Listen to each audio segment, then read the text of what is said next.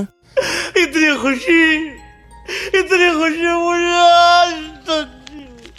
और तभी अचानक से एक गॉब्लिन बताने लग जाता है कि डॉग किंगडम में असल में ये बताया गया है कि उस जगह पर लड़ाई करना मना है। उसका ये सब कुछ बातें सुनकर तो यहाँ पर रिमोरू काफी ज्यादा खुश हो गया था क्योंकि इस वजह से उन लोग को लड़ाई करने बिल्कुल भी नहीं पड़ेगा। और आगे ऐसे ही वो लोग आगे बढ़ते बढ़ते 3 दिन के अंदर ही वो लोग डॉग किंगडम में पहुंच जाते हैं। और डॉग किंगडम में जाने के लिए तो बाहर पर काफी लंबा लाइन लगा हुआ था जो देखकर आगे रिमोरू और गुप्ता जाकर वो लाइन में खड़े हो जाते हैं। और दूसरी हम लोग बाकी लोगों को देखते हैं जो की बाहर पर ही वेट कर रहे थे। लेकिन जब भी दूसरी मेडुसा, रिमुरु और गोप्ता एक जगह पर खड़े हुए थे। तभी उस जगह पर दो इंसान आकर उससे कहने लगते हैं कि तुम्हें देखकर मुझे ऐसा लगता है कि तुम दोनों काफी ज्यादा कमजोर हो, इसी वजह से हम तुम दोनों को मारकर तुम्हारे लूट को ले लेंगे। रिमुरु कहता है कि तुम थोड़ा सा पागल हो क्या? चलो मैं तुमको एक वार्निंग देता हूँ, अगर तुम हमारे ऊपर अटैक नहीं करोगे तो मैं तुम लोग को छोड़ दूंगा। उसका ये सब कुछ बातें सुनकर तो वहाँ पर वो दोनों ही काफी ज्यादा गुस्से में आ गए थे और आगे वो लोग उसके ऊपर अटैक करे। इससे पहले रिमुरु जल्दी से रंगा पर ट्रांसफॉर्म हो जाता है और उसके इतना खतरनाक पावर को देखकर तो यहाँ पर सभी इंसान डर के मारे भाग गए थे और इसी के साथ साथ उसका इतना खतरनाक पावर की वजह से आसपास के काफी सारे लोग बेहोश हो गए थे। लेकिन तभी इतने में उस जगह पर काफी सारे सोल्जर आकर उससे कहने लगते हैं कि तुम दोनों ने काफी ज्यादा गलत काम किया है। ये कहकर ही आगे वो लोग मिलकर उन दोनों को जेल पर बंद कर देते हैं और आगे जब भी कुछ सोल्जर उन लोगों से पूछताछ करते हैं उन लोग को पता चलता है कि असल में रिमुरु तो ये सब कुछ अपने बचाव के लिए करा था। उसका ये सब कुछ बातें सुनने के बाद आगे वो लोग रिमुरु को छोड़ने का डिसाइड करते हैं। लेकिन तभी इतने में उस जगह पर और एक सोल्जर आकर उसको बताने लगता है कि असल में केव में हमारे कुछ दोस्त माइनिंग कर रहे थे और वहाँ पर एक हादसा हो गया है और इसी वजह से तो उस जगह पर काफी सारे लोग घायल हो गए थे। जो सुनकर तो वो पहले वाला सोल्जर काफी ज्यादा परेशान हो गया था, जहाँ पर उसको समझ नहीं आ रहा था कि आखिरकार अब वो क्या करेगा। लेकिन तभी अचानक से रिमुरु कहने लग जाता है कि आप ज्यादा टेंशन मत कीजिए, मेरे पास एक सॉल्यूशन है। ये कहकर आगे वो उन लोग को ढेर सारा पोषण देता है। जो देते हुए आगे रिमुरु बताने लगता है कि ये पोषण के मदद से आप अपने दोस्तों को बचा सकते हो। उसका ये सब कुछ बातें सुनकर आगे वो सोल्जर भी ये पोषण को लेकर जल्दी से वहाँ से चले जाते हैं। फिर रात का सीन दिखाया जाता है और यहाँ पर तो रिमुरु काफी ज्यादा टाइम पास कर रहा था। फिर अगले दिन का सीन दिखाया जाता है जहाँ पर उसके पास वो सोल्जर आकर जल्दी से रिमुरु और गोप्ता को छोड़ देते हैं। जहाँ पर वो सोल्जर उससे कहने लगता है कि तुमने जो मुझे पोषण दिया था वो सच में काफी ज्यादा काम का था। तुम्हारे पोषण की वजह से मेरे सभी के सभी साथी बच गए हैं, इसी वजह से तुम्हारा बहुत बहुत शुक्रिया। फिर थोड़ी देर बाद का सीन दिखाया जाता है जहाँ पर वो सोल्जर रिमुरु को थोड़ा बहुत खाना देते हुए कहने लगता है कि आपको जो भी चाहिए बेझिझक आप हमसे मांग सकते हो। जिस पर आगे रिमुरु उससे कहने लगता है कि मुझे असल में कुछ ब्लैक स्मिथ चाहिए जो कि मेरे किंगडम पर जाकर वेपन बना सके और इसी के साथ साथ मुझे कुछ ऐसे भी लोग चाहिए जो कि हमारे लिए ढेर सारा कपड़े बना सके। वो सोल्जर कहता है अगर ऐसा बात है तो मैं आपका काम काफी इजीली कर दूंगा, आप ज्यादा टेंशन मत कीजिए। और आगे वो सोल्जर रिमुरु को एक ब्लैक स्मिथ के शॉप पर लेकर जाता है जहाँ पर रिमुरु ये देखता है कि वो शॉप पर तो काफी नए नए आइटम थे। जहाँ पर रिमुरु एक शॉर्ट को देखती है उससे पूछने लगता है कि ये शॉर्ट तो कुछ ज्यादा चमक रहा है, इसी वजह से जल्दी से बता आखिरकार ये शॉर्ट किस चीज से बनाया गया है। वो बंदा बताता है कि ये शॉर्ट असल में एक मैजिक कोड से बना हुआ है और ये शॉर्ट को असल में मेरे दोस्त ने ही बनाया है। और आगे वो सोल्जर रिमुरु को अपने दोस्त काइजी के पास लेकर जाता है और ये तो असल में पूरे कंट्री का सबसे अच्छा ब्लैक स्मिथों में से एक था। और आगे काइजी से थोड़ा बहुत बातें करने के बाद रिमुरु को पता चलता है कि वो तो असल में इस जगह पर काफी बड़ा एक प्रॉब्लम में फंसा हुआ था। ऐसा इसलिए है क्योंकि उसको 7 दिन के अंदर ही काफी पावरफुल शॉर्ट बना कर देनी है, लेकिन ये करना तो काफी ज्यादा मुश्किल था और वैसे भी इन लोगों का किंगडम वॉर पे जाने वाले हैं, इसी वजह से यहाँ पर उन लोगों को शॉर्ट का काफी ज्यादा जरूरत है। जहाँ पर काइजी कहने लग जाता है कि मेरे पास ना ही टाइम है और ना ही मेरे पास मैजिकल क्रिस्टल पड़ा हुआ है, तो आखिरकार मैं इतना कम टाइम में इतने सारे वेपन को कैसे बनाऊं। उसका ये बात को सुनकर आगे रिमुरु जल्दी से अपने पेट के अंदर से एक क्रिस्टल निकाल कर उसको दे देता है। ये क्रिस्टल को देखकर तो यहाँ पर काइजी काफी ज्यादा शॉक्ड हो गया था। जहाँ पर वो उससे पूछने लग जाता है कि जल्दी से बता आखिरकार तुमको ये कहाँ से मिला। जिस पर रिमुरु बहाना बनाते हुए कहने लग जाता है कि ये क्रिस्टल तो असल में कोई भी काम का नहीं है और वैसे भी इस टाइप के क्रिस्टल मेरे पास ढेर सारा है, जिस वजह से मैं ये चाहता हूँ कि जल्दी से तुम अपना काम को कंप्लीट करो। उसका ये बात को सुनकर आगे काइजी भी जल्दी से एक शॉर्ट को बना देता है, जो देखकर आगे रिमुरु उससे कहने लगता है कि क्या तुम मुझे थोड़ी देर के लिए ये शॉर्ट दे सकते हो। और आगे जब भी काइजी उसको ये शॉर्ट देता है रिमुरु जल्दी से वो शॉर्ट को खा लेता है, जहाँ पर वो उस शॉर्ट को जल्दी से एनालाइज करने के बाद उसके तरह यहाँ पर ढेर सारा शॉर्ट को बना देता है, जो कड़कड़ी आगे रिमुरु ये सारा कुछ उन लोग को दे देता है। उसका ये सारा कुछ मदद की वजह से तो यहाँ पर काइजी काफी ज्यादा खुश हो गया था। जहाँ पर वो कहने लगता है कि इसके लिए मैं तुमको एक काफी बड़ा पार्टी देने वाला हूँ। जहाँ पर वो कहने लगता है कि सामने एक बार है जहाँ पर काफी सारे एल्फ रहते हैं। उसका ये सारा कुछ बातें सुनकर तो यहाँ पर रिमुरु का दिल गार्डन गार्डन हो गया था। और आगे जब भी वो लोग एक साथ वो बार में जाते हैं रिमुरु तो यहाँ पर इतने सारे एल्फ को देखकर काफी ज्यादा खुश हो गया था। और आगे बातचीत करते करते काइजी रिमुरु से कहने लगता है कि मैं थोड़ा सा सैड तो हूँ कि तुमने एक ही सेकंड के अंदर इतने सारे शॉट को एक साथ बना दिया और उल्टा मुझे एक शॉट बनाने के लिए काफी ज्यादा मेहनत करना पड़ता है। रिमुरु कहता है कि प्लीज मुझे इसके लिए माफ कर देना। काइजी कहता है कोई बात नहीं, मैं अब की बार एक ऐसा वेपन बनाऊंगा जिसको कि तुम बिल्कुल भी कॉपी नहीं कर सकते। और तभी अचानक से रिमुरु के पास एक एल्फ आकर उससे कहने लगती है कि आज मैं तुमको एक स्पेशल सर्विस देने वाली हूँ। उसका ये सा कुछ बातें सुनकर तो यहाँ पर रिमुरु काफी ज्यादा एक्साइटेड हो गया था, लेकिन असल में तो उसका सर्विस ये था कि वो एक क्रिस्टल के मदद से उसका फ्यूचर देखने वाला है। जहाँ पर वो कहने लग जाती है कि मैं असल में तुम्हारे फ्यूचर का पार्टनर को देखने वाली हूँ। ये कहकर ही आगे जब भी वो रिमोरू का फ्यूचर देखने की कोशिश करती है, उसको पता चलता है कि उसका पार्टनर तो एक लड़की थी जो कि काफी सारे बच्चों के साथ था। ये सारा कुछ देख करते यहाँ पर रिमोरू को पहले कुछ भी समझ नहीं आ रहा था, लेकिन तभी अचानक से उस जगह पर बेस्टो नाम का एक बंदा आ जाता है, जहाँ पर हमें पता चलता है कि ये तो असल में किंग का एक मिनिस्टर है। जहाँ पर वो आकर इकाई से कहने लग जाता है कि आखिरकार तुम यहाँ पर इतना ज्यादा एंजॉय क्यों कर रहे हो, मैंने तुम्हें जो काम दिया था क्या वो कंप्लीट हो गया। वो कहता है कि मैं कब का ये चीज कंप्लीट करके सबमिट भी कर दिया हूँ। उसका ये सारा कुछ बात सुनकर आगे बेस्टो उससे कहने लगता है कि आखिरकार तुम इतना जल्दी इतने सारे शॉट को कैसे बना दिए। चलो कोई बात नहीं, लगता है तुम पहले ये सारा कुछ बना कर रखे थे। लेकिन आगे जब भी वो यहाँ पर रिमोरू को देखता है, वो काजी से पूछने लगता है कि आखिरकार तुम्हारे साथ ये बार में ये स्लाइम मॉन्स्टर क्या कर रहा है। ये कहकर ही आगे वो एक जूस को उठाकर उसके ऊपर फेंक देता है। देखकर तो यहाँ पर रिमोरू भी काफी ज्यादा गुस्से में आ गया था, लेकिन तभी वो अपने आप को शांत करते हुए कहने लग जाता है कि मैं यहाँ पर कोई भी सीन क्रिएट नहीं करना चाहता। लेकिन तभी अचानक से काजी उठकर बेस्टो को काफी जोर से एक पंच मारता है, जहाँ पर वो कहने लग जाता है कि आखिरकार तुम रिमोरू के ऊपर जूस गिराने का हिम्मत कैसे किया। ये कहते कहते ही आगे वो उसको और भी 2-3 मुक्का मार देता है, जो करने के बाद आगे वो रिमोरू से पूछने लग जाता है कि रिमोरू तुमको तो हमने कंट्री पे एक ब्लैक स्मिथ चाहिए था ना, तो क्या मैं तुम्हारे कंट्री में ब्लैक स्मिथ के तौर पर रह सकता हूँ। उसका ये सारा कुछ बातें सुनकर आगे रिमोरू भी इसके लिए तैयार हो जाता है। लेकिन तभी अचानक से उस जगह पर काफी सारे गार्ड आकर काजी के साथ साथ रिमोरू को भी बंदी बनाकर लेकर जाते हैं। ऐसा इसलिए था क्योंकि वो तो किंग के मिनिस्टर के ऊपर हाथ उठाया था। आगे काजी रिमोरू से कहने लग जाता है कि तुम जरा टेंशन मत करो, ये सभी लोग हम लोग को जान से बिल्कुल भी नहीं मारेंगे, ज्यादा से ज्यादा वो लोग हम लोग से काफी सारे काम करवाएंगे। और तभी हम लोग उस जगह पर काजी के 3 दोस्त देखते हैं, जहाँ पर वो लोग कहने लगते हैं कि रिमोरू तुम हम लोगों को भी तुम्हारे किंगडम पे ले लो, क्योंकि हम लोग हर टाइम बस काजी के साथ ही रहते हैं। और तभी हम लोग उस जगह पर गुप्ता को देखते हैं, जो कि काफी देर से सो रहा था। और आगे रिमोरू काजी से पूछने लग जाता है कि क्या तुम मुझे बताओगे आखिरकार बेस्टो तुम्हारे ऊपर इतना ज्यादा गुस्सा क्यों करता है। वो बताता है कि बेस्टो असल में पहले एक साइंटिस्ट था, जहाँ पर वो एक काफी खतरनाक रोबोट को बना रहा था, लेकिन एक दिन उस जगह पर वो रोबोट फट गया। इसी वजह से बेस्टो ने सारा इल्जाम मेरे ऊपर डाल दिया, और तब से लेकर आज तक हम लोग का रिलेशन काफी ज्यादा खराब हो चुका है। थोड़ी देर बाद का सीन दिखाया जाता है, और यहाँ पर तो वो लोग कोर्ट में थे, जहाँ पर जज उन लोगों से पूछने लग जाता है कि सबसे पहले तुम ये बताओ कि आखिरकार तुम लोग के साथ क्या हुआ था। वो लोग कुछ कहे इससे पहले उस जगह पर एक बंदा आकर कहने लगता है कि असल में ये लोगों ने मिलकर बेस्टो के ऊपर अटैक किया था, जिस वजह से उसका हालात काफी ज्यादा खराब हो चुका है। इसी वजह से मैं ये चाहता हूँ कि आप काजी के साथ साथ इन लोगों को भी सजा दो। जो सुनकर तभी जज कहने लग जाता है अगर ऐसा बात है तो मैं तुम लोग को ये सजा देता हूँ कि तुम लोग 20 सालों तक मजदूरी करोगे। लेकिन तभी इनने में उस जगह पर किंग आकर सबको रुकने के लिए कहते हैं, जहाँ पर किंग काजी से पूछने लगता है कि बताओ आखिरकार तुम कैसे हो। काजी बताता है कि मैं ठीक हूँ, आखिरकार आप कैसे हो। किंग कहता है कि मैं भी ठीक हूँ। ये कहकर आगे वो उससे पूछने लगता है कि काजी क्या तुम हमारे किंगडम पे दोबारा रहकर मेरा काम करना पसंद करोगे। काजी कहता है कि प्लीज मुझे माफ कर देना, लेकिन मैंने ये डील किसी और के साथ ही कर लिया है। उसका ये सारा कुछ बात सुनकर किंग कहने लगता है तो फिर ठीक है कि मैं आज से ही तुम लोगों को ये किंगडम से निकाल रहा हूँ, और तुम लोगों का पनिशमेंट ये है कि आज से तुम लोग मेरे किंगडम पे कभी भी नहीं आओगे। किंग का ये सारा कुछ बातें सुनकर आगे वो लोग यही करते हैं, जहाँ पर वो लोग जल्दी से तैयार हो जाते हैं यहाँ से निकलने के लिए। जहाँ पर हमें पता चलता है कि यहाँ पर तो वो लोग गुप्ता को भूल गए थे, और आगे उन लोगों के निकलने के बाद किंग बेस्टो से कहने लग जाता है कि मैं पहले तुम्हारा शुक्रिया अदा करना चाहता था, लेकिन अभी तुमने मेरा नाक कटवा दिया। तुमने एक ऐसे स्लाइम के साथ पंगा ले लिया है जो कि एक हीलिंग पोशन को बनाया था, और मैंने खुद अपने आंखों से देखा कि वो 100% रिकवरी होता है, और आज तक कोई भी इंसान ऐसे पोशन को बिल्कुल भी बना नहीं पाए हैं। और अब तुम्हारी वजह से ये स्लाइम से भी हमारा रिलेशनशिप काफी ज्यादा खराब हो चुके हैं। इसी वजह से मैं भी तुमको पनिशमेंट देता हूँ कि तुम भी ये किंगडम से चले जाओगे, और कभी भी तुम मुझे अपना मुंह मत दिखाना। ये कहकर आगे किंग एक सोल्जर के पास चला जाता है, जहाँ पर वो उससे कहने लगता है कि जल्दी से जाओ, जाकर वो स्लाइम का पीछा करो, क्योंकि मुझे वो स्लाइम काफी ज्यादा खतरनाक लग रहा है। और इसी के साथ साथ मुझे उसके अंदर से ड्रैगन वेल्डोरा का पहाड़ भी महसूस हुई थी, और इसी वजह से आज से तुम्हारा काम ये है कि तुमको हमेशा उसका पीछा करना है और उसका रिपोर्ट मुझे देने हैं। और दूसरा हम लोग वही तीनों हीरो को देखते हैं जो कि गिल्ड मास्टर के साथ बातें कर रहे थे, और ये तीनों हीरो तो असल में वही तीनों थे जो कि स्टार्टिंग में रिमोरू का केव के गेट को खोला था, जहाँ पर वो लोग जल्दी से अपना रिपोर्ट देते हैं कि उस जगह पर सबसे पावरफुल ड्रैगन वेल्डोरा था ही नहीं। और इसी के साथ साथ वो केव में काफी सारे मॉन्स्टर पहले से ही खत्म हो चुके थे। उन लोग का ये सारा कुछ बातें सुनकर गिल्ड मास्टर कहने लगते हैं कि सच में तुम लोगों ने काफी अच्छा काम किया है, इसी वजह से मैं तुम लोग को 3 दिन का छुट्टी देता हूँ। इसके बाद तुम लोग दोबारा वो केव पर जाओगे, और वहाँ पर जाने के बाद दोबारा इन्वेस्टिगेशन करोगे, और ये चीज तुम लोग तब तक करोगे जब तक तुम लोग को ड्रैगन वेल्डोरा के बारे में कोई भी सुराग नहीं मिल जाता। ये सुनकर तो यहाँ पर वो लोग काफी ज्यादा परेशान हो गए थे, जहाँ पर वो लोग बाहर जाने के साथ ही साथ गिल्ड मास्टर को काफी ज्यादा गाली देने लगते हैं कि गिल्ड मास्टर हम लोग को वापस से वो केव में भेज रहे हैं, मुझे वो केव में बिल्कुल भी नहीं जाना। लेकिन तभी इतने में उस जहाँ पर पीछे से एक लड़की आकर कहने लग जाती है कि अगर तुम वो खतरनाक केव में जा रहे हो तो मैं ये चाहता हूँ कि तुम मुझे भी अपने साथ वो केव पर लेकर चलो। उसका ये सा कुछ बातें सुनकर आगे वो लोग भी इसके लिए मान जाते हैं। और दूसरा हम लोग रिमोरू और रंगा को देखते हैं जो कि एक रिवर के पास खड़े हुए थे। और रिमोरू तो असल में इस जहाँ पर रंगा को एक ट्रिक दिखाने के लिए आया था, जहाँ पर रिमोरू सबसे पहले अपने आप को रंगा में कन्वर्ट करता है। ये करकड़ी आगे वो अपने पार के मदद से सामने वाला पत्थर को पूरी तरीके से तोड़ देता है। जो करकड़ी आगे रिमोरू कहने लग जाता है कि ये तो काफी ज्यादा खतरनाक है, मुझे मैजिक को करने से पहले थोड़ा सा ध्यान देना पड़ेगा। और दूसरा हम लोग सभी डॉग को देखते हैं जो कि अपना काम पर लग गए थे। और वहाँ पर हम लोग काइजी को देखते हैं और यहाँ पर तो वो सभी लोगों का वेपन बना रहा था। और दूसरा हम लोग काइजी का दोस्त गाम को देखते हैं और यहाँ पर तो वो सभी का आरमार और कपड़ों का बंदोबस्त कर रहा था। और दूसरा हम लोग डॉट को देखते हैं जो कि डिटेलिंग देने का काम कर रहा था। और दूसरा हम लोग मेट को देखते हैं और यहाँ पर तो वो आर्किटेक्ट वाला काम कर रहा था। और आगे जब भी रिमोरू अपने गाँव पर पहुँचता है वो ये देखता है कि उस जगह पर तो और भी काफी सारे गॉब्लिन आ गए थे। जो देखकर आगे रिमोरू पूछने लग जाता है कि आखिरकार ये लोग यहाँ पर क्यों आए हैं। विलेज के चीफ कहते हैं कि ये लोग यहाँ पर इसलिए आए हैं क्योंकि इन लोगों के पास रहने का कोई भी जगह नहीं है। रिमोरू पूछता है अगर मैं इन लोगों को छोड़ दूंगा तो आखिरकार क्या होगा। उसका ये सब कुछ बातें सुनकर आगे ग्रेड सेज बताने लग जाता है अगर तुम इन लोगों को छोड़ दोगे तो काफी बड़े बड़े मॉन्स्टर आकर इन लोगों को खत्म कर देंगे, इसी वजह से तुमको इन सभी लोगों को बचा कर रखना चाहिए। उसका ये सब कुछ बातें सुनकर रिमोरू भी कहने लग जाता है चलो ठीक है, मैं इन सभी लोगों को यहाँ पर रहने का इजाजत देता हूँ। ये बताकर आके रिमोरू जल्दी से उन लोगों को अपना नाम देकर जल्दी से 3 दिन के लिए सो जाता है। फिर कुछ दिनों बाद का सीन दिखाया जाता है और यहाँ पर तो गुप्ता किंगडम पर वापस आ गया था, जहाँ पर हमें पता चलता है कि रिमोरू तो गुप्ता के बारे में भूल चुका था। ऐसा इसलिए था क्योंकि जब गुप्ता उस जगह पर अटका हुआ था वो जल्दी से अपना जान लगाकर उस जगह पर एक उल्ट को समन करता है। जो करकड़ी आगे वो उल्ट गुप्ता को वहाँ से भगा कर लेकर जाता है। और यही चीज तो गुप्ता बाकी सभी लोगों को बता रहा था कि ऐसे सिचुएशन में आखिरकार कौन सा काम करना चाहिए। और तभी उस जगह पर विलेज का चीफ आ जाता है, जहाँ पर रिमोरू को पता चलता है कि वो तो असल में गॉब्लिन चीफ से गॉब्लिन किंग बन चुका था और उसका काम अभी ये है कि उसको सभी एल्डर चीफ को मैनेज करना पड़ता है। और दूसरे हम लोग वही हीरो को देखते हैं और यहाँ पर तो उन लोगों के साथ सीजू ही था। और यहाँ पर तो असल में वो लोग मॉन्स्टर से बचकर भाग रहे थे और यहाँ पर तो वो लोग हमेशा इस तरीके से भाग नहीं सकते थे, इसी वजह से सीजू जल्दी से हमने फायर मैजिक के मदद से उन लोग के ऊपर अटैक कर देता है। लेकिन तभी हम लोग ये देखते हैं कि वहाँ पर तो एक मॉन्स्टर बच गया था, जहाँ पर वो जल्दी से सीजू के ऊपर अटैक करने वाला होता है। लेकिन तभी अचानक से सीजू के साथ कुछ होता है, इसी वजह से वो जमीन पर गिर जाता है। लेकिन तभी उस जगह पर ठीक टाइम पे रिमोरू आकर उसको बचा लेता है। और आगे जब भी रिमोरू जाकर सीजू को उसका मार्क्स देता है उसको पता चलता है कि ये तो असल में वही लड़की है जिसके बारे में क्रिस्टल बॉल पे दिखाया गया था। ये देखकर तो यहाँ पर वो समझ गया था कि यही असल में उसका पार्टनर होने वाला है। फिर थोड़ी देर बाद का सीन दिखाया जाता है और यहाँ पर तो रिमोरू ने वो सभी लोगों को बचा लिया था और यहाँ पर तो वो लोग काफी ज्यादा एंजॉय कर अपने खाने को खा रहे थे। और तभी इतने में उस जगह पर रिमोरू आकर कहने लग जाता है कि मैं असल में इस विलेज का लीडर हूँ, मेरा नाम रिमोरू है। उसका ये सा कुछ बातें सुनकर तो वहाँ पर सभी काफी ज्यादा शॉक्ड हो गए थे। लेकिन तभी अचानक से रिमोरू नोटिस करता है कि यहाँ पर जितने भी लोग हैं वो सभी तो असल में इसी वर्ल्ड से थे, लेकिन एक को छोड़कर जो कि था सीजू। और उसके खाने का स्टाइल और बैठने का स्टाइल को देखकर मुझे ऐसा लग रहा है कि वो असल में जापान से है। जहाँ पर आगे रिमोरू उन लोग से पूछने लग जाता है कि आखिरकार तुम लोग यहाँ पर क्या कर रहे हो, जिस पर वो लोग बताने लगते हैं कि असल में हमारे गिल्ड लीडर ने हम लोग को इस जगह पर भेजा था ताकि हम लोग ड्रैगन लॉर्ड वेल्डोरा के बारे में इन्वेस्टिगेशन कर पाए कि आखिरकार वो कहाँ पर है। उन लोग का ये सा कुछ बातें सुनकर तो यहाँ पर रिमोरू को भी पता चल गया था कि ड्रैगन लॉर्ड वेल्डोरा के गायब होने के बाद तो सभी किंगडम काफी ज्यादा परेशान हो चुके हैं। फिर शाम का सीन दिखाया जाता है और यहाँ पर तो सीजू अकेले ही खड़ी हुई थी, जहाँ पर रिमोरू उससे पूछने लग जाता है कि तुम असल में जापान से हो, मैंने सही कहा ना। वो कहता है कि हाँ तुमने बिल्कुल सही कहा, और अगर तुमको जापान के बारे में पता है तो शायद तुमको भी इस जगह पर समन किया गया है। वो कहता है कि मैं यहाँ पर समन नहीं हुआ था बल्कि तो मैं इस जगह पर इनकारनेट हुआ था। और तभी अचानक से रिमोरू को वेल्डोरा का एक बात याद आता है कि जब 30 मेज मिलकर समन करते हैं तब इस जगह पर एक हीरो समन होता है, जहाँ पर उसके पास काफी ज्यादा पावर होता है। और आगे रिमोरू उससे पूछने लग जाता है कि आखिरकार तुम यहाँ पर कैसे आए। वो बताता है कि जब मैं जापान पर थी तब उस जगह पर मेरे आसपास काफी ज्यादा आग लग चुका था और ये देखकर जब मैं अकेले भाग रही थी तभी मैं इस जगह पर समन हो गई। उसका ये बात को सुनकर आगे रिमोरू सीजू को जापान दिखाने लग जाता है कि आखिरकार वो फ्यूचर में कैसा दिखता है। ये सब कुछ देखकर तो यहाँ पर सीजू काफी ज्यादा खुश हो गई थी क्योंकि इतने सालों के अंदर जापान काफी ज्यादा डेवलप हो चुका है। और तभी अचानक से उस जगह पर काजिया का रिमोरू को हमने साथ लेकर जाता है और तभी हमें सीजू का पास्ट का सीन दिखाया जाता है, जहाँ पर हमें पता चलता है कि असल में जापान पर तो वार चल रहा था। और जब सीजू वहाँ से भाग ही रहा होता है तभी अचानक से एक बंदा उसको हमने दुनिया पर समन कर लेता है। ये करने के साथ ही साथ वो इफ्रीन नाम का एक फायर स्पिरिट को छोड़ देता है उसके ऊपर, जिस वजह से आगे कुछ ही देर में वो स्पिरिट सीजू का बॉडी को हमने कंट्रोल में ले लेता है। और तभी हमें पता चलता है कि यहाँ पर सीजू के अंदर तो वो स्पिरिट घुस गया था, जहाँ पर हमें पता चलता है कि उसको समन करने वाला और कोई नहीं बल्कि एक डेमन लॉर्ड था। और यहाँ पर तो वो ऐसे ही सीजू के साथ बातें कर रहा था, लेकिन तभी इतने में उस जगह पर एक पैरेट मॉन्स्टर आ जाता है, जहाँ पर वो आने के साथ ही साथ डेमन लॉर्ड से कहने लगता है कि मैं तुमको चैलेंज करता हूँ तुम्हारा डेमन लॉर्ड वाले सीट के लिए। उसका ये बात सुनकर तभी डेमन लॉर्ड कहने लगता है कि इफ्रिट मैं ये चाहता हूँ कि जल्दी से तुम इसको खत्म कर दो। और आगे जब भी वो पैरेट डेमन लॉर्ड के ऊपर अटैक करता है, इतने में उस जगह पर सीजू के अंदर इफ्रिट का स्पिरिट एक्टिवेट हो जाता है और आगे वो अपना एक ही अटैक के मदद से उसको जलाकर वहाँ पर ही राख कर देता है। और एक दिन जब सीजू जंगल पर घूम रही थी, उसको तो वहाँ पर एक लड़की मिला था, जहाँ पर वो ये देखता है कि उसके सामने तो एक एनिमल था जिसको कि वो खाना खिला रहा था। उसको ऐसे करते हुए देखकर आगे सीजू भी उसको खाना खिलाने लग जाता है और इस वजह से तो यहाँ पर उन दोनों का एक काफी अच्छा दोस्ती हो गया था। और आगे सीजू वो एनिमल को उठाती हुए उससे पूछने लग जाती है कि आखिरकार इसका नाम क्या है। वो बताती है कि मैंने तो इसका नाम अभी तक रखा ही नहीं। वो कहती है कि चलो ठीक है, आज से मैं इसका नाम फिजू रखती हूँ। और आगे ऐसे ही कुछ दिनों के अंदर उन दोनों का दोस्ती काफी ज्यादा गहरा हो जाता है। इसी वजह से तो यहाँ पर सीजू उसको अपने साथ डीमन कैसल में लेकर गया था और वहाँ पर डीमन किंग को देखकर तो वो एनिमल काफी ज्यादा भौंक रहा था। ये देखकर तो देखते देखते सीजू के अंदर इफ्रिट का स्पिरिट एक्टिवेट हो गया था, जहाँ पर वो आने के साथ ही साथ हमने पार के मत से उन दोनों को जलाकर दोबारा राख कर देता है। और ये देखकर हम लोग को पता चलता है कि इफ्रिट तो असल में डेमन लॉर्ड के कंट्रोल में है और डेमन लॉर्ड को जब भी कोई खतरा होगा वो एक्टिवेट होकर उसको जलाकर राख कर देगा। और अपने दोस्त को मरा हुआ देखकर तो यहाँ पर सीजू काफी ज्यादा रोने लग गई थी और तभी इतने में देखते देखते वो अपने सपनों से उठ जाती है, जहाँ पर उसको समझ नहीं आ रहा था कि आखिरकार वो हर बार एक ही सपना क्यों देखता है। फिर अगले सीन में हम लोग ये देखते हैं कि सीजू तो एक पहाड़ के ऊपर खड़ी हुई थी और तभी इतने में उस जगह पर रिमोरू आकर उससे पूछने लग जाता है, तो बताओ आखिरकार तुमको हमारा विलेज कैसा लगा। वो बताती है कि मुझे तुम्हारा गाँव काफी ज्यादा पसंद आया और मैं यहाँ पर हमेशा हमेशा के लिए रहना चाहता हूँ, लेकिन ऐसा बिल्कुल भी नहीं हो सकता। ऐसा इसलिए है क्योंकि मुझे काफी जल्दी यहाँ से निकलना पड़ेगा। और आगे इसके पूछने पर सीजू बताने लग जाती है, अगर मैं यहाँ से जल्दी नहीं निकलूंगी तो ये गाँव के ऊपर अटैक भी हो सकता है और मैं ये गाँव को डिस्ट्रॉय होते हुए नहीं देख सकता, इसी वजह से मुझे यहाँ से जाना पड़ेगा। फिर कुछ देर बाद का सीन दिखाया जाता है और यहाँ पर तो सभी हीरो रेडी हो रहे थे दोबारा यहाँ से निकलने के लिए, लेकिन तभी अचानक से गलती से सीजू का मास्क टूट जाता है और उसके अंदर से काफी ज्यादा आग निकलने लग जाता है। ऐसा कुछ देखकर आगे रिमोरू सबसे कहने लगता है कि जल्दी से तुम लोग यहाँ से भागो, लगता है मुझे ये सब कुछ संभालना पड़ेगा। और तभी हम लोग ये देखते हैं कि सीजू तो अपने पार के मदद से आसमान पर उड़ रहा था, जहाँ पर हम लोग ये देखते हैं कि यहाँ पर तो उसके आंखों से काफी ज्यादा आंसू निकल रहा था। और तभी हम लोग ये देखते हैं कि कुछ ही देर के अंदर ही वो इफ्रिट में ट्रांसफॉर्म हो जाती है। उसका इतना खतरनाक पहाड़ को देखकर रिमोरू कहने लग जाता है कि जल्दी से तुम सभी हीरो भी यहाँ से भाग जाओ, मुझे इसको संभालना पड़ेगा। जिस पर वो लोग कहने लगते हैं कि नहीं, हम लोग यहाँ पर ही रुकेंगे। ऐसा इसलिए है क्योंकि सीजू हमारे टीम का एक मेंबर है और कुछ हो जाए हमें उसको बचाना ही है। और आगे इफ्रिट आने के साथ ही साथ एक एक करके पूरे गाँव पर आग लगाने स्टार्ट कर देता है। उसको ऐसा करते हुए देखकर आगे जब भी रिमोरू उसके ऊपर अटैक करता है, यहाँ पर तो उसके ये अटैक से इफ्रिट को कुछ भी नहीं हुआ था, लेकिन आगे जब भी एक हीरो हमने आइस मैजिक से उसके ऊपर अटैक करता है, उन लोगों के ऊपर तो ये अटैक का काफी ज्यादा इफेक्ट पड़ रहा था। और आगे इसके पूछने पर उसको ग्रेट से पता चलता है। ऐसा इसलिए है क्योंकि सभी सैलेमेंडर आइस मैजिक से काफी ज्यादा वीक होते हैं, जो सुनकर आगे रिमोरू जल्दी से वो हीरो से कहने लगता है कि जल्दी से तुम अपना आइस मैजिक मेरे ऊपर इस्तेमाल करो। और आगे जब भी वो ऐसा करती है, रिमोरू जल्दी से वो चीज को खाने के बाद एनालाइज करने लग जाता है और ये करने के साथ ही साथ आगे वो हर जगह पर आइस ही आइस कर देता है और आगे वो आइस को क्रिस्टल में ट्रांसफॉर्म कर वो उन लोगों के ऊपर अटैक कर देता है। इस वजह से तो यहाँ पर इफ्रिट का काफी सारे साथी मारे गए थे, जो देखकर यहाँ पर इफ्रिट काफी ज्यादा गुस्से में आ जाता है, जहाँ पर वो जल्दी से अपने फायर मैजिक के मदद से वो सभी हीरो के ऊपर अटैक कर देता है। उसका ये अटैक की वजह से तो यहाँ पर वो लोग काफी ज्यादा घायल हो चुके थे, जो देखकर आगे रंगा जल्दी से उन लोग को उठाकर वहाँ से भाग जाता है। और उन लोग के जाने के बाद तो यहाँ पर रिमोरू और इफ्रिट ही बचे हुए थे। रिमोरू को इतना पावरफुल देखकर आगे इफ्रिट जल्दी से अपना काफी सारा क्लोन को बना देता है, लेकिन यहाँ पर रिमोरू भी थोड़ी ना कम था, वो एक एक करके उसका सभी क्लोनों को तोड़ देता है। उसको ऐसा करते हुए देखकर आगे इफ्रिट अपने फुल पावर के मदद से रिमोरू के ऊपर अटैक कर देता है। ये देखकर तो यहाँ पर रिमोरू को ऐसा लग रहा था कि शायद वो अब खत्म हो जाएगा, लेकिन तभी अचानक से उसको ग्रेट से पता चलता है कि उसके पास तो असल में फ्लेम को एब्जॉर्ब करने का भी पावर है। उसका ये बात को सुनकर आगे रिमोरू भी जल्दी से ठीक यही करता है, जो करकड़ी आगे रिमोरू इफ्रिट को अपने थ्रेड से बांध देता है, जो करकड़ी आगे रिमोरू जल्दी से उसको निगल लेता है। और आगे जब भी सुबह होता है, रिमोरू जल्दी से अपने मुंह से सीजू को थूकता है, जहाँ पर वो ये देखता है कि यहाँ पर तो सीजू बेहोश पड़ी हुई थी। और दूर से हम लोग वेल्डोरा और इफ्रिट को देखते हैं और यहाँ पर तो वो दोनों एक ही जगह पर थे, जहाँ पर वेल्डोरा कहने लग जाता है कि बच्चे तू तो अब फंस गया। फिर कुछ देर बाद का सीन दिखाया जाता है और यहाँ पर तो रिमोरू सीजू के बगल में बैठा हुआ था, जहाँ पर हमें पता चलता है कि यहाँ पर तो सीजू का हालत काफी ज्यादा खराब है, लेकिन इसके बावजूद तभी सीजू धीरे आवाज में कहने लग जाती है कि मुझे जिसका डर था वैसा ही हुआ। मेरे जाने से पहले इरफिन ने मेरा बॉडी को दोबारा कंट्रोल कर लिया था, जो करने के साथ ही साथ उसने मेरे दोस्तों के ऊपर अटैक कर दिया। मुझे पहले ये चीज का डर था क्योंकि मेरे साथ ये सारा कुछ पहले भी हो चुका है, इसी वजह से मुझे ऐसा लगता है कि मैं एक फेलियर हूँ। ये कहकर ये आगे बूढ़ी मुड़ी को अपना स्टोरी बताने लग जाता है कि जब मैं डिमन लॉर्ड लियोन के कैसल पर थी, एक दिन उन्होंने मुझे छोड़कर यहाँ से चला गया था, जिस वजह से मैं हमेशा ही वो कैसल का रक्षा करती थी। लेकिन एक दिन अचानक से उस जगह पर एक हीरो आ गई और वो तो काफी ज्यादा पावरफुल था, इसी वजह से मैं उससे जीत नहीं पाई। जहाँ पर मुझे ऐसा लग रहा था कि वो हीरो अब मुझे खत्म कर देगी, लेकिन उन्होंने ऐसा बिल्कुल भी नहीं किया। जहाँ पर उन्होंने मुझसे ये पूछने लग गई कि आखिरकार मैं इस जगह पर क्या कर रही हूँ। और आगे जब भी मैंने अपना स्टोरी हीरो को बताई, ये सुनकर तो यहाँ पर उनको भी सारा कुछ समझ आ गया था कि इसमें मेरा कोई भी गलती नहीं है। और वो पहली बार था जब किसी ने मुझे अच्छे तरीके से समझा था, इसी वजह से तो मैं उस जगह पर काफी ज्यादा रोने लग गई थी। और आगे चलकर तो हम दोनों ही काफी अच्छे दोस्त बन गए थे, जहाँ पर मैं और वो हीरो साथ में मिलकर काफी सारे मिशन करते थे, जहाँ पर हम लोग हमेशा ही एक साथ रहते थे। उसका ये बात को सुनकर आगे रिमोरू उससे पूछने लग जाता है तो क्या इसका मतलब ये मार्क्स भी वो हीरो का ही है। वो बताती है कि हाँ। ये सुनकर तो यहाँ पर रिमोरू को भी सारा कुछ समझ आ गया था कि असल में वो हीरो ने ड्रैगन लॉर्ड विल्डारो को सेल किया था। और आगे सीजू ये बताती है कि वो हीरो के साथ काफी दिन रहने के बाद एक दिन वो यहाँ से चली गई, जहाँ पर उन्होंने जाने से पहले मुझे ये मार्क्स दिया, जिसके मदद से मैं अपना मैजिक पावर को सप्रेस कर सकता हूँ। और जब तक मैं ये मार्क्स को पहन कर रखूंगी इरफिन भी कुछ भी नहीं कर पाएगा। लेकिन जाने से पहले गलती से वो मार्क्स टूट गया था, इसी वजह से इरफिन उस टाइम पे मेरे ऊपर हावी हो गया था। और हीरो के जाने के बाद तो मैंने काफी सारे मॉन्स्टर को हराया था, जिस वजह से मैं अपना नाम काफी ज्यादा ऊपर लेकर गई। और ये सारा कुछ करने के बाद मैं बाद में एक टीचर बन गई थी। और टीचर बनने के बाद तो मेरे पास काफी अच्छा 5 स्टूडेंट भी थे, जहाँ पर मैंने उन लोगों को काफी सारी चीजें सिखाया है। लेकिन मुझे ये लगता है कि मैं आगे भी उन लोगों को पढ़ा भी पाऊंगी, क्योंकि मैं यहाँ पर ही खत्म होने वाली हूँ। और मैं हमेशा से ये जानना चाहता था कि आखिरकार मुझे इस दुनिया पर समन क्यों किया गया है। इसी वजह से मैं हर जगह पर डिमन लॉर्ड को ढूंढने लग गई थी। लेकिन बाद में मैं ये सभी हीरो से मिला। और इन लोगों से मिलने के बाद तो मुझे काफी ज्यादा अच्छा लगा था, क्योंकि मुझे इन लोगों के साथ एडवेंचर करने में काफी ज्यादा मजा आता था। और भले ही ये लोग डरपोक है और हर टाइम डेंजर में रहते हैं, लेकिन इसके बावजूद भी ये लोग काफी ज्यादा अच्छे हैं। और मुझे पहले से ही पता था कि मैं यहाँ पर ही मारी जाऊंगी, इसी वजह से मैं ये चाहता हूँ कि तुम अपने स्किल के मदद से मुझे खा लो, जिससे कि मैं कभी भी खत्म भी नहीं हो पाऊंगी, क्योंकि मुझे इस दुनिया से काफी ज्यादा प्यार है। मैं मरने के बावजूद भी मैं इस दुनिया पर जिंदा रहना चाहती हूँ। उसका ये सब कुछ बातें सुनकर आगे रिमोरू भी इसके लिए तैयार हो जाता है। और आगे उसके मरने के बाद वो जल्दी से उसको खा लेता है, जो कर आगे वो जल्दी से उसका बॉडी को एब्जॉर्ब कर लेता है। जब वो ये सब कुछ कर रहा था, दूसरी साइड तो सीजू को कुछ सपने आ रहे थे कि वो कैसे अपने फैमिली के साथ एक घर में रहता था। और दूसरे हम लोग विलेज का चीफ और वो सभी हीरो को देखते हैं। और यहाँ पर तो वो लोग सीजू से मिलने के लिए रिमोरू के टेंट के अंदर जा रहे थे। लेकिन जब भी वो लोग अंदर जाते हैं, वहाँ पर तो उन लोग को एक लड़का दिखा था जो कि पूरा ही नंगा था। और आगे जब भी वो लोग उसको ध्यान से देखते हैं, उनको पता चलता है कि ये तो असल में और कोई नहीं बल्कि हमारा स्लाइम रिमोरू है। और आगे सबके पूछने पर रिमोरू बताने लग जाता है कि मैं असल में सीजू को एब्जॉर्ब करने के बाद उसका बॉडी का रूप में भी आ सकता हूँ। और मैं तुम लोग को पहले ही बता दूं कि सीजू अब इस दुनिया पे नहीं रहा। इसका ये सब कुछ बातें सुनकर तो वहाँ पर वो सभी हीरो काफी ज्यादा रोने लग गए थे। देखकर आगे रिमोरू उन लोगों से कहने लग जाता है कि तुम लोग को इतना उदास होने की बिल्कुल भी जरूरत नहीं है। सीजू जाने से पहले मुझसे ये कहा था कि जब वो तुम लोग के साथ एडवेंचर पे जाता था, उस टाइम पे उसको काफी ज्यादा मजा आता था। इसी वजह से प्लीज तुम लोग बिल्कुल भी उदास मत हो। उसका ये बात को सुनकर आगे वो लड़की उससे कहने लगती है कि क्या तुम थोड़ी देर के लिए सीजू बनकर रह सकते हो। और आगे जब भी वो सीजू वाले बॉडी पर आता है, वो लोग झुककर उसको थैंक यू कहते हैं। जहाँ पर हम लोग ये देखते हैं कि यहाँ पर एरन तो उसको पकड़कर काफी ज्यादा रो रही थी। और आगे रिमोरू इन लोगों को काफी सारे नए नए आर्मर देते हुए उन लोगों से कहने लगता है कि तुम लोग ये सभी आर्मर को अपने पास ही रख सकते हो। और आगे जब भी वो लोग अपने मिशन पर निकलने वाले होते हैं, वो लोग काफी ज्यादा खुश होकर यहाँ के ब्लैक स्मिथ को थैंक यू कहते हैं। फिर थोड़ी देर बाद का सीन दिखाया जाता है, जहाँ पर रिमोरू सीजू के ग्रेव के सामने खड़ा हुआ था, जहाँ पर वो उससे कहने लग जाता है कि मैं तुम्हारा लास्ट इच्छा जरूर पूरा करूंगा। मैं तुम्हारा समनर डिमन लॉर्ड से तुम्हारे बारे में जरूर बातें करूंगा। फिर कुछ दिनों बाद का सीन दिखाया जाता है, जहाँ पर हम लोग ये देखते हैं कि एक औरत तो अकेला ही रेगिस्तान में चल रहा था, लेकिन तभी अचानक से वो नीचे गिर जाता है। ऐसा इसलिए था क्योंकि वो काफी दिनों से कुछ भी खाया नहीं है। लेकिन तभी इतने में उसके पास एक बंदा आकर उससे कहने लगता है कि मैं तुमको एक नया नाम भी दूंगा और इसी के साथ साथ मैं तुमको काफी सारा खाना भी दूंगा। ये कहकर ही आगे वो उसको एक नाम देते हुए काफी सारा खाना खाने के लिए देता है। और आगे जब भी वो और ये खाने को खा रहा होता है, तभी अचानक से वो बंदा उससे कहने लग जाता है कि मैं आज से तुम्हारा मास्टर हूँ, इसी वजह से मैं सबसे पहले तुमको एक काम देता हूँ करने के लिए। तुम आने वाले एक हफ्ते के अंदर सामने वाले विलेज को पूरा ही तबाह कर दोगे। जो हम लोग रिमोरू को देखते हैं, जो कि ऐसे ही इधर उधर हमने विलेज पे घूम रहा था। लेकिन तभी अचानक से उसको एक काम याद आ जाता है। इसी वजह से आगे वो जल्दी से अपने ह्यूमन फॉर्म में आ जाता है और यहाँ पर तो वो अपने बॉडी को चेक कर रहा था कि क्या वो इस बॉडी को कंट्रोल करने का भी लायक भी है, और यहाँ पर तो वो सही तरीके से अपने बॉडी को कंट्रोल कर पा रहा था। इसी वजह से आगे वो अपने ग्रेट सेज से पूछने लग जाता है कि मैंने तो काफी पहले ईरफिट को खा लिया था, तो क्या इसका मतलब उसका एबिलिटी भी मेरे अंदर आ जाएगा और क्या मैं उसके तरह ही अपना कॉफी बना सकता हूँ। वो बताता है कि हाँ तुम ऐसा जरूर कर सकते हो। जो सुनकर आगे रिमोरू जल्दी से अपना एक डुप्लीकेट को बना देता है। खुद का डुप्लीकेट को देखकर तो यहाँ पर वो काफी ज्यादा शॉक्ड हो गया था, जहाँ पर उसको समझ नहीं आ रहा था कि आखिरकार वो इतना ज्यादा सुंदर कैसे हो सकता है। और आगे जब भी रिमोरू वो बॉडी को खत्म करने की कोशिश करता है, उसके हाथ के अंदर तो काफी सारे ब्लैक कलर का स्मोक घुस रहे थे और आगे इसके पूछने पर सेज बताने लगता है कि तुम्हारा जो ओरिजिनल बॉडी है वो काफी ज्यादा छोटा है, लेकिन जब भी तुम अपना बॉडी को मेन साइज से छोटा या फिर बड़ा करते हो तो वो चीज ब्लैक स्मोक के थ्रू कन्वर्ट होता है। उसका ये बात को सुनकर आगे रिमोरू अपना एडल्ट वर्जन क्रिएट करता है। अपने आप को इतना हैंडसम देखकर तो यहाँ पर रिमोरू काफी ज्यादा खुश हो गया था, लेकिन आगे जब भी वो अपना फीमेल वर्जन क्रिएट करता है वो यहाँ पर ही पिघल जाता है, जहाँ पर वो अपने मन में कहने लग जाता है